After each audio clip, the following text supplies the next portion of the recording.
Ketika Nabi Musa ngaji sama Nabi Khidir, itu komplainnya Nabi Musa menjadi fikih yang luar biasa, kata kitab Ibnu Hajar Al-Asqalani Fathul Bari.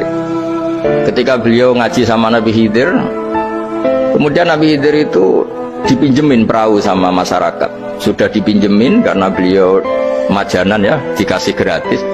Tapi di tengah-tengah perjalanan perahunya itu dilubangi. Nabi Musa komplain, akhirat tahali tukhriqu ahla, masa kamu lubangin padahal kamu naik, nanti gimana, kamu sudah pinjem nggak bayar masih merusak lagi, itu apa-apaan. Nabi Khidir ya rileks saja, ilmu kamu belum cukup untuk menganalisis ini. Begitu juga ada 3 peristiwa yang Nabi Musa itu selalu komplain. Apa yang dikatakan Ibnu Hajar Al-Asqalani itu kitab yang sangat bagus sekali. Justru dengan protes itu Nabi Musa punya kelas di atas Nabi Khidir, karena orang nggak boleh sukut alal mungkar, karena secara fikih orang itu nggak boleh mendiamkan sesuatu yang buruk.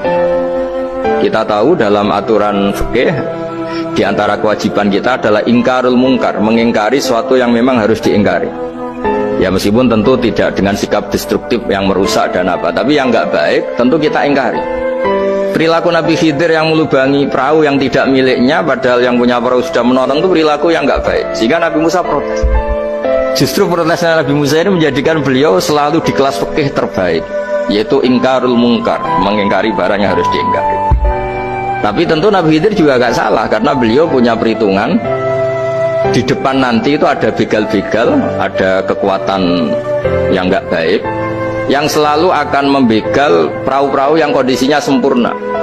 Nabi Khidir punya perhitungan, kalau ibarat mobil ini spionnya kok nggak dipecah, nggak diambil, itu termasuk mobil bagus, pasti digarong. Tapi gara-gara spionnya dipecah dulu sama Nabi Khidir, terus depannya dilumuri apa supaya agak menarik, ini selamat. Jadi perhitungannya Nabi Khidir, wa kana wara'uhum maliku ya'khudhu kulla safinatin ghusba. Di beberapa tafsir diartikan safinah ay sholihah, karena di depannya nanti akan ketemu orang-orang yang dolim yang selalu ngambil perahu-perahu yang bagus. Caranya gimana supaya perahu itu gak diambil? Ya karena mereka hanya ngambil yang bagus, ya dirusak dulu supaya gak bagus. Kalau ya gak bagus nanti lolos dari garong tadi, dari pengambilan secara dolim tadi. Jadi Nabi Khidir gak salah karena ada visi seperti itu. Nabi Musa protes juga gak salah karena memang tugasnya fikih itu ingkarul mungkar, mengingkari barang yang memang gak benar. Nah, di sini seperti yang dikatakan Gus Yassin, kita harus bisa ngelola perbedaan, ngelola beda sudut pandang dan sebagainya, sehingga kita selalu dapat nikmat Allah Ta'ala wa allafa baina qulubihim, nikmat yang kita asik, kita hidup asik, nyaman.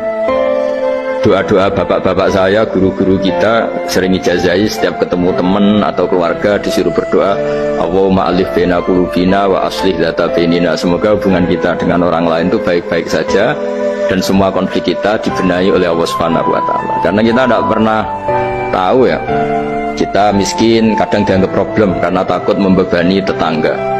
Tapi kita kaya juga kadang dianggap problem karena orang lain takut kalah dengan kita. Kita tidak pernah tahu cara pandang orang lain.